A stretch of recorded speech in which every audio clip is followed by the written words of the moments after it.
ఎండవేళ Mamre సింధూర వృక్షాలు చుట్టూ ఉన్నాయి. గుడారం బయట అబ్రహాం ఉన్నాడు. ఆ దారిన ముగ్గురు ప్రయాణికులు వెళుతున్నారు కాదు, వస్తున్నారు. పరిగెట్టుకుని వెళ్ళి కాళ్ళ మీద పడి, ఆగండయ్యా అని కాలు కూడా అక్కడ నీళ్ళు ఇచ్చి విశ్రాంతి తీసుకోండి, తర్వాత కొంచెం బలము పొంది వెళ్ళండి అని చెప్పి అబ్రహాము పిలిచాడు. ఆగారు. అరేంజ్మెంట్స్ అన్నీ జరుగుతున్నాయి, వంటలన్నీ జరుగుతున్నాయి. వచ్చిన వాళ్ళు ఒకరు అడుగుతారు, ఎక్కడ సారా అని. సారాకు అబ్రహాముకు కలగబోయే మేలు, కలగబోయే నవ్వు గురించి మాట్లాడినప్పుడు గుడారంలో నుండి సారా నవ్వుకుంది లోన. ఎందుకు నవ్వావు, ఎందుకు నవ్వాలి అని ఆ దైవం అడిగినప్పుడు నేను నవ్వలేదు అని బొంకింది. ఇది మీకు తెలిసిన కథే కదా. ఆదికాండం 18వ అధ్యాయము మొదటి 15 వచనాలు. ఇంత తేలిక కథలో కొన్ని లేయర్స్ ఉన్నాయి, కాంటర్స్ ఉన్నాయి, కొన్ని లెవెల్స్ ఉన్నాయి, కొన్ని కోణాలు ఉన్నాయి. వాటి గురించి ఈరోజు మీతో ధ్యానించాలని అనుకుంటున్నాను. యేసయ్య నామాన ఇంతవరకు ఈ వీడియో వింటున్న మీకు శుభాభి వందనాలు. మీలో చాలామంది నమ్మకంగా ప్రతి వారం చూస్తున్నారు, కామెంట్స్ చేస్తున్నారు, స్నేహితులకి ప్రియులకు షేర్ చేస్తున్నారు. వాళ్ళందరికీ వందనాలు. ఈ 15 వచనాల్లో మొదటి 8 వచనాలు ఆతిథ్యం గురించి ఉంది. అది బ్యాక్గ్రౌండ్. తరువాత 7 వచనాల్లో ప్రయాణికులలో ఒకరు కుటుంబానికి కలగబోయే నవ్వును గురించి మాట్లాడతారు. ఆ యొక్క ప్రమాణానికి, ఆ యొక్క ప్రకటనకు కుటుంబం యొక్క ప్రతిస్పందన ఏంటి, మరి ముఖ్యంగా సారా ఎలా ప్రతిస్పందించింది. ఇదిగో మీ ఇంటికి నవ్వు వస్తుందంటే సారా నవ్వింది.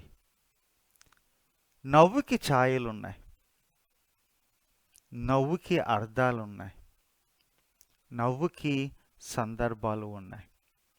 దాని గురించి ఈరోజు మనము ధ్యానిస్తున్నాము. మొట్టమొదట ప్రయాణికులుగా వచ్చి ఆతిథ్యం పొందింది ఎవరంటే యెహోవాయే. అందులో కొంచెం ఇది ఉంటుంది, ఏంటంటే బహువచనమా ఏకవచనమా, వారు ఆయన అని ఆ కథకుడు చాలా తెలివిగా షిఫ్ట్ చేస్తాడు. వింటున్న వాళ్ళు చాలా జాగ్రత్తగా వినాలి. మాట్లాడేది వారా ఆయన అని చెప్పి కథకుడు కూడా ఆ యొక్క సెట్టింగ్ని చాలా క్లియర్గా పెడతాడు. మొదటి భాగంలో జరిగే సంభాషణ స్పష్టంగా గుడారము బయటే జరుగుతుంది. మధ్యలో లోనికి వస్తాడు, పనివాడికి చెబుతాడు అబ్రహాము, ఇదిగో ఈ దూడను తీసుకొచ్చాను, లేత దూడను. సారకు చెబుతాడు, ఇదిగో రొట్టెలు చెయ్యి, మనకి ప్రయాణికులు వచ్చారు, అతిథులు వచ్చారు. అది జరిగింది, కానీ ప్రతిదీ బయటే జరుగుతుంది.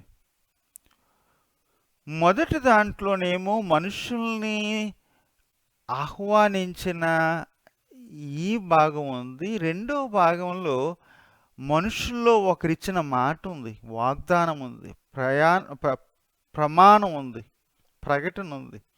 దానిని ఎలా స్వీకరించారు?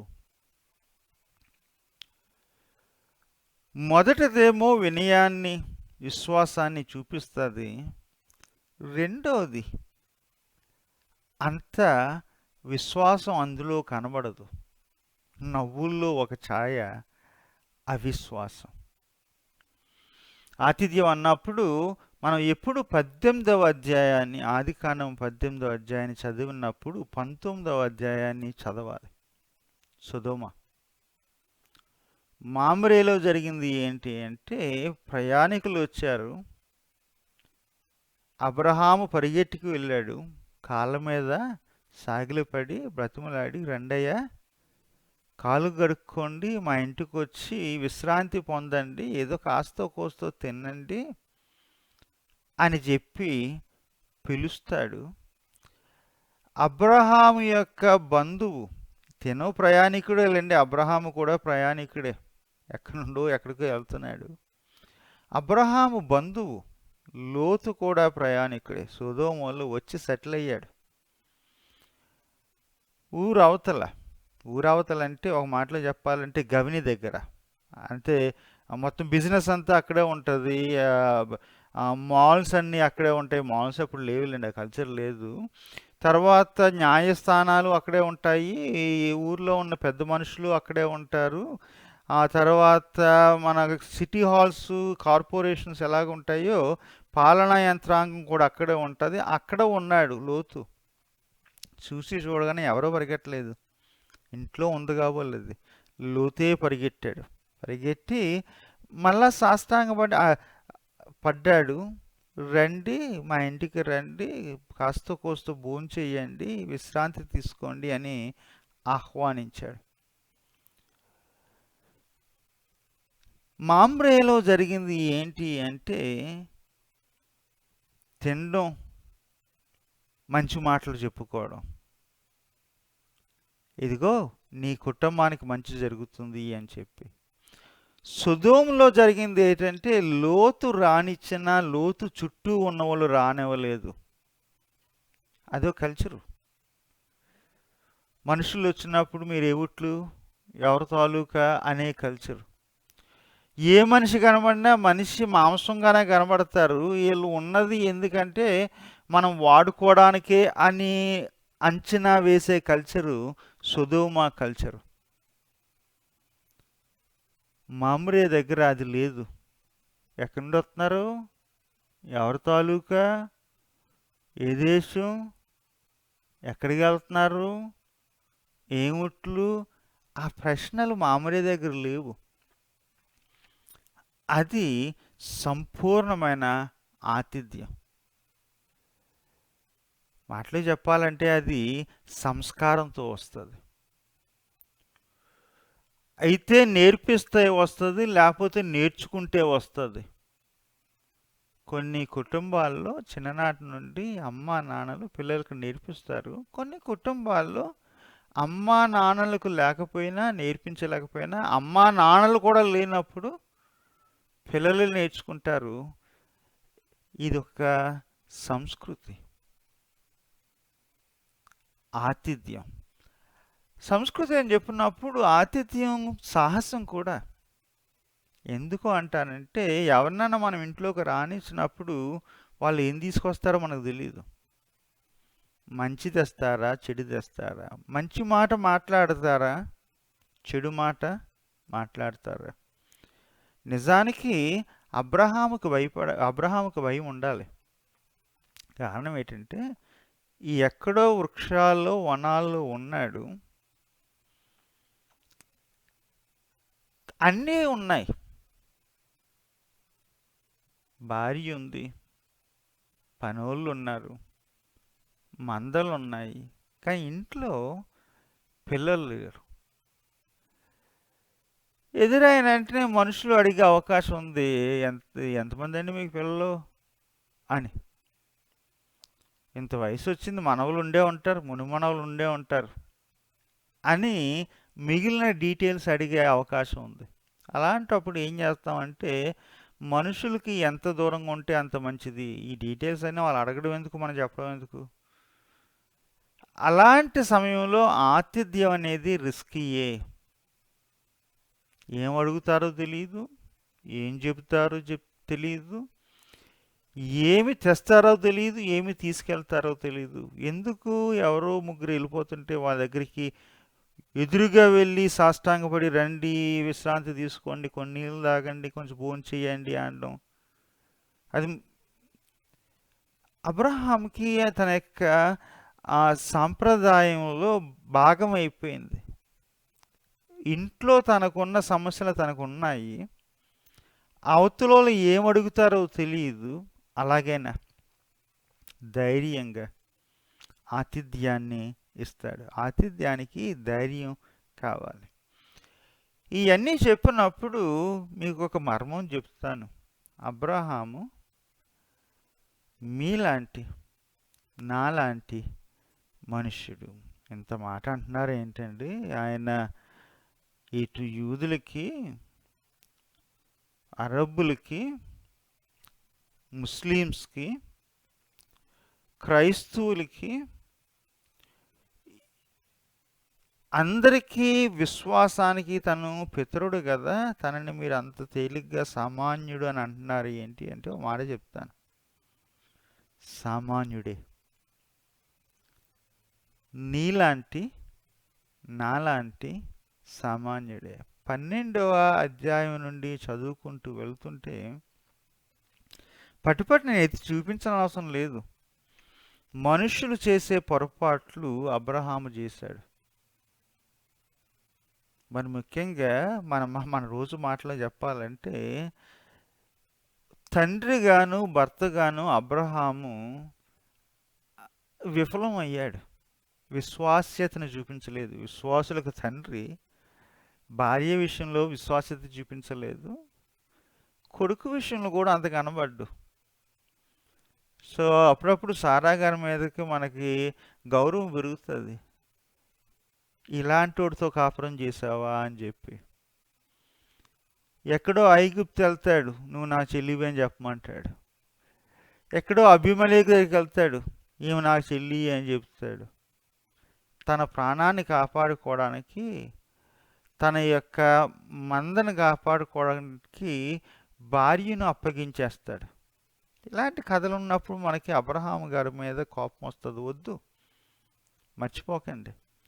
అబ్రహాము మీరెంతో నేనంతే, తను అంతే, మనుషుడే. తన బలహీనతలను చూచి కూడా, బలహీనతలను చూసి, తన యొక్క విశ్వాస్యత లోపాలను చూసి, రాహిత్యాన్ని చూసి దైవం ఎన్నుకుంటాడు. ఇదిగో నిన్ను విశ్వాసులకు తండ్రిగా చేస్తానని చెప్పి. ఆతిథ్యం అనే దాంట్లో జరిగింది ఏంటి అంటే,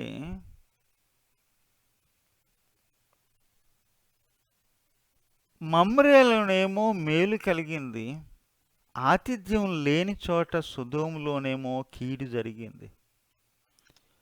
ఇక్కడేమో మమ్రేకి నవ్వు మిగిలింది, సొదోముకి రోదన, శాపం మిగిలింది. దేవుని యొక్క శిక్ష వచ్చింది. మొదటి భాగంలో చెప్పుకున్నాము, అబ్రహాము చూచాడు, ఎదుర్కోవడానికి పరిగెత్తాడు, నేల మట్టుకి వంగాడు, కాళ్ళు కడుక్కోవడానికి నీళ్ళు ఇచ్చాడు, తాగమని కొంచెం నీళ్ళు ఇచ్చాడు, కొంచెం భోంచేయండి, కొంచెం విశ్రాంతి తీసుకోండి, అప్పుడు మీ ప్రయాణాన్ని కొనసాగించండి అని చెప్పాడు. లోనకొచ్చాడు, సారమ్మ గారికి చెప్పాడు, ఇదిగో 3 మాణికల యొక్క పిండి తీసుకొని, ఈయనకు వంట వచ్చినట్టు ఉంది, కరెక్ట్గా ఎంత అవసరం ఎస్టిమేట్లు కూడా చెప్పాడు. రొట్టెలు చేయమన్నాడు. పనోడి దగ్గరికి వెళ్ళాడు, ఇదిగో ఇది మంచి బాగుంటుంది రుచి అని చెప్పేసి ఒక లేత దూడను తీసుకొచ్చి ఆ, తీసుకురా మనం వండుదామని చెప్పేసి వండడం జరిగింది. 9వ వచనం నుండి ఫోకస్ అంతా షిఫ్ట్ అవుతుంది. అప్పుడు వరకు ఫాస్ట్గా జరుగుతుంది. అబ్రహాం గబగబ గబగబ గబగబ అది చాలా ఫాస్ట్గా జరుగుతుంది. ఇప్పుడు కెమెరా కొంచెం స్లో అవుతుంది. అప్పటి వరకు కెమెరా ఏమో గుడారము బయట ఉంది. ఇప్పుడు కెమెరా గుడారం లోనకు వచ్చింది. అప్పటి వరకు ఫోకస్ ఏమో ఆ అబ్రహాము మీద వచ్చిన ప్రయాణికుల మీద ఉంది. ఇప్పుడు ఫోకస్ ఏమో సారా మీద, ప్రయాణికుల్లో ఒకరు దైవం మీద ఉంది. ఇదిగో ఇదే కాలానికి మేము వస్తాము అని సారాని అడుగుతాడు ఫస్ట్. సారా ఎక్కడ? లోనుంది సాబ్. అప్పుడు సారాకి అబ్రహాముకి వాగ్దానం కొత్త కాదులేండి. ముందు అధ్యాయంలో 17వ అధ్యాయంలో ఈ వాగ్దానం చేయబడింది. ఇలాగ వచ్చే సంవత్సరం ఈ సమయానికి నిర్ణయ కాలము. ఇది మనం ఈ వాక్యం గురించి మాట్లాడుకున్నప్పుడు దేవునికంటూ ఒక కాలం ఉంది, అది నిర్ణయ కాలం అని మనం ఎప్పుడు ధ్యానిస్తుంటాం. అప్పుడు వరకు ఓపికగా కనిపెట్టడం మంచిది కూడా అని ధ్యానిస్తుంటాం.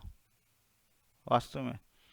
ఆ కాలం గురించి, జరగబోయే ఆ మేలు గురించి వచ్చిన అతిథి చెప్పడం జరిగింది. నిజానికి పక్కాల నవ్వాలి కానీ లోన నవ్వుకుంది సారా. అందరూ ఏమంటారంటే ఇది అబ్రహాము విశ్వాసము, సారా విశ్వాసము ఈ నవ్వుకి కారణం అంటారు. మీరు గమనించారు లేదా కానీ 17వ అధ్యాయంలో 19వ వచనం అనుకుంటాను. అప్పుడు అబ్రహాముకి చెప్పినప్పుడు మన తెలుగు ట్రాన్స్లేషన్లో అనుకుని ఉంది కానీ ఇంగ్లీష్ ట్రాన్స్లేషన్లో చాలా మట్టుకి ఏమంటాడంటే అబ్రహాము కూడా నవ్వుకున్నాడు. నవ్వింది సారాయే కాదు, ముందు అధ్యాయంలో అబ్రహాము కూడా నవ్వుకున్నాడు. కారణం ఉంది. ఎంత వయసు వచ్చింది, ఇక పిల్లలను కనే అవకాశాలు లేవు, కనడం అసాధ్యం అన్న తర్వాత ఎవరికన్నా నవ్వు వస్తుంది. జోకా నిజమా అన్నట్టు చూశారు, మాటని చూశారు కానీ మాటిచ్చిన దైవాన్ని చూడలేదు. మాటను మాటగానే విశ్లేషించారు, ఇది సాధ్యమా సాధ్యం కాదా అని చెప్పి. కానీ మాటిచ్చిన దైవానికి ఏది అసాధ్యం కాదు అన్న విషయాన్ని వాళ్ళు గమనించలేదు. ముందు అధ్యాయంలోని అబ్రహాము, ఇక్కడేమో సారా. ఈ కథ చెబుతున్నాడు, మర్చిపోకండి. ఈ కథలు ఆ కథకుడు చాలా జాగ్రత్తగా వర్ణిస్తున్నాడు. నవ్వింది. ఎందుకు నవ్వింది? కథకుడే చెబుతున్నాడు. ఎందుకు నవ్విందంటే ఆమె వృద్ధురాలు కాబట్టి, ఇక స్త్రీ ధర్మం గడిచిపోయింది కాబట్టి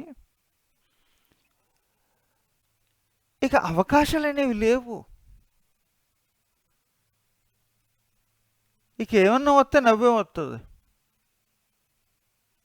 నవ్వుకుంది. గౌరవం కాదని లోన నవ్వుకుంది. మాటిచ్చిన వ్యక్తికి మనసులు తెలుసు. సారా మనసులోకి తొంగి చూశాడు.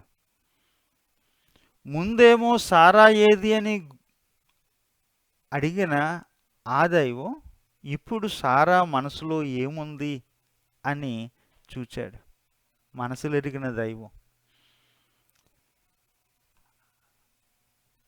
ఏంది, ఎందుకు నవ్వావు? నీవు మాటను చూసి నవ్వుతున్నావు కానీ మాట ఇచ్చిన దైవం యెహోవాని చూసి నవ్వనవసరం లేదు. ఎందుకు? ఆయనకి సాధ్యము కానిది ఏమైనా ఉందా? ప్రశ్న అడగడం ఎందుకు? ఆయనకి ఏది అసాధ్యం కాదు అని చెప్పడంలే.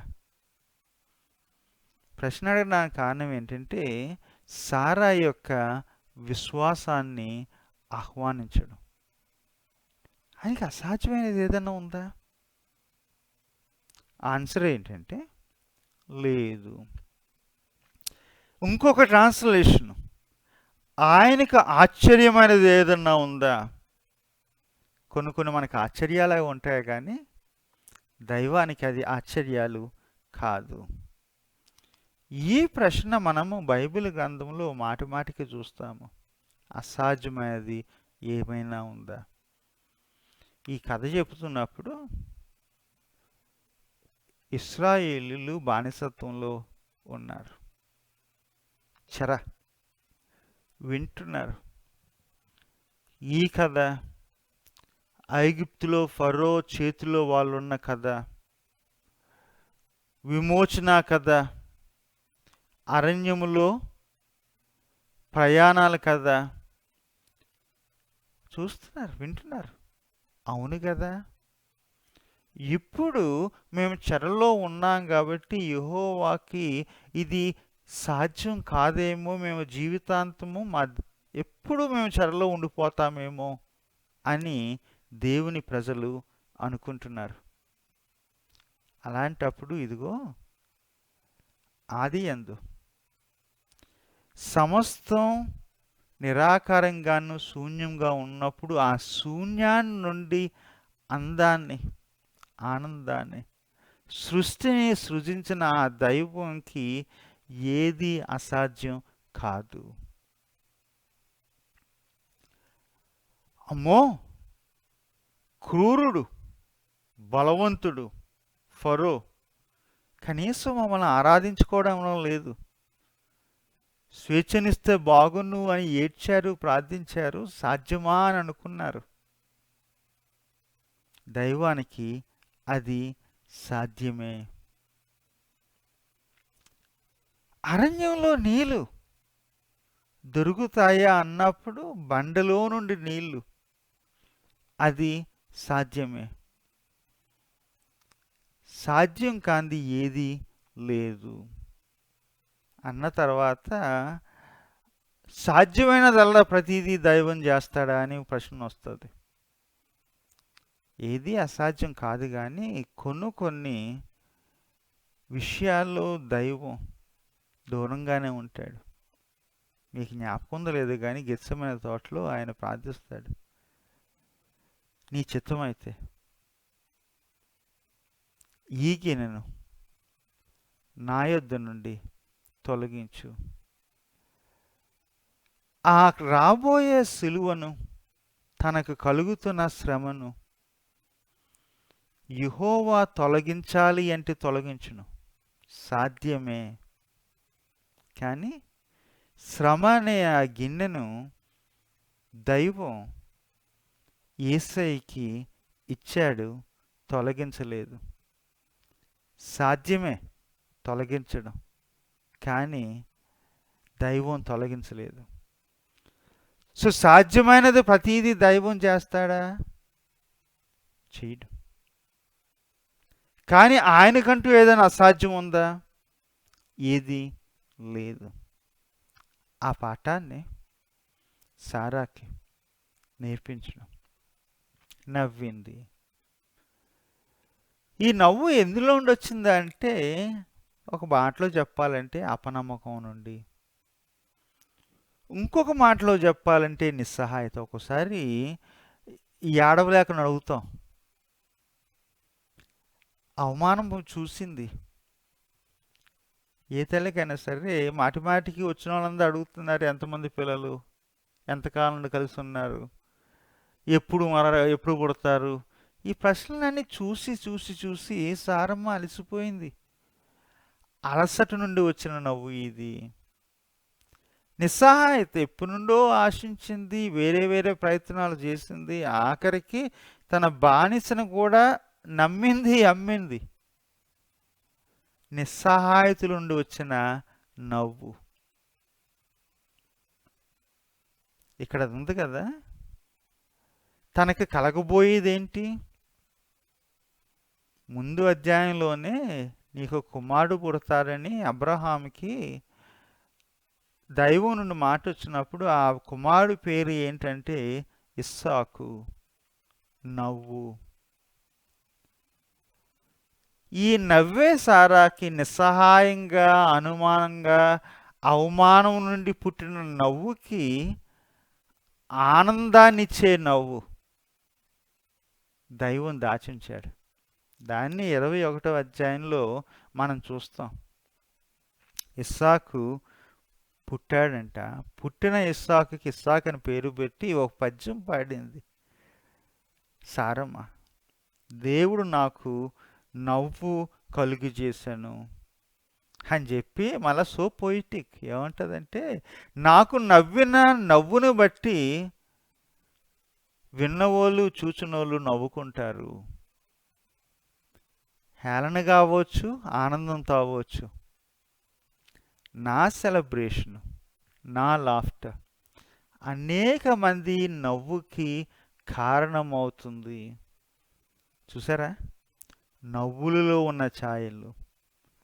అబ్రహాము అపనమ్మకంతో నవ్వాడు. సారా అవమానాన్ని, అపనమ్మకాన్ని, నిస్సహాయతను బట్టి నవ్వింది. ఇదిగో నీవు ఆనందంతో నవ్వుతావని చెప్పి ఆ నవ్వుని ఇస్సాకు అనే కుమారుడిగా దైవం సారా అబ్రహాములకి జరిగింది. మీకు మాట చెప్తాను. ఒక్కోసారి కొన్ని మనకి చెప్పినప్పుడు నాక ఆ వ్యాపారమా, నాక ఆ ఉద్యోగమా, నాక ఆ స్థిత అని విన్నప్పుడు నవ్వుకుంటున్నారా? నేను అర్థం చేసుకుంటాను. కానీ ఒకటి అర్థం చేసుకోండి, మాటిచ్చిన దైవం నవ్వులు పాడు కాదు. మాటిచ్చిన దైవంకి ఏది అసాధ్యం కాదు. చిన్నప్పుడు నాకు నత్తి ఉండేది. అందరూ నవ్వుకుండేవారు. కొంతమంది నాకు జ్ఞాపకం ఉంది. కుక్కని తుత్తా నువ్వు అని కా అనే పదం వచ్చేది కదా, తా అనే పదం వచ్చేది. పాపం మా ఇంట్లో అమ్మ నాన్న ప్రార్థన చేసేవారు, వీడికి ఎప్పుడు మాటలు సరిగా అవుతాయా అని చెప్పేసి. అప్పుడు చూచున్నోళ్ళు ఇప్పుడు నా మాటలు అంటే ఇప్పుడు పెద్ద సరిగా రావు, కానీ ఇప్పుడు నేను కా అనే పదం పలికితే వింతగా చూస్తారు. ఓహో వీడికి పదాలు కూడా సరిగా వస్తున్నాయి అని చెప్పేసి. ఇంకొక మాట చెప్తాను, మరలా నా ఎగ్జాంపులే చెబుతున్నాను.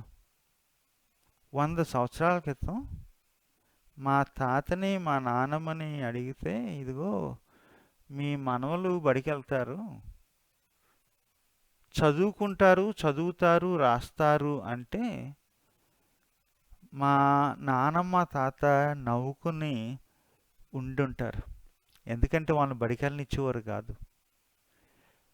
పిల్లలు పుడతారు, ఎప్పుడు బాంచలుగానే బతుకుతారు. పొలాల్లో పని చేసుకుంటారు, మా గేదెలు కాస్తారు, ఎవరో భూస్వామి గేదెలు కాస్తారని చెప్పేసి వాళ్ళు మైండ్లో సెట్ అయిపోయారు, నమ్మేశారు. ఇంక ఏది మించి ఆలోచించమన్నా వాళ్ళు నవ్వుకుని ఉండుంటారు. కానీ దైవానికి అసాధ్యమైనది, ఆశ్చర్యమైనది ఏమీ లేదు.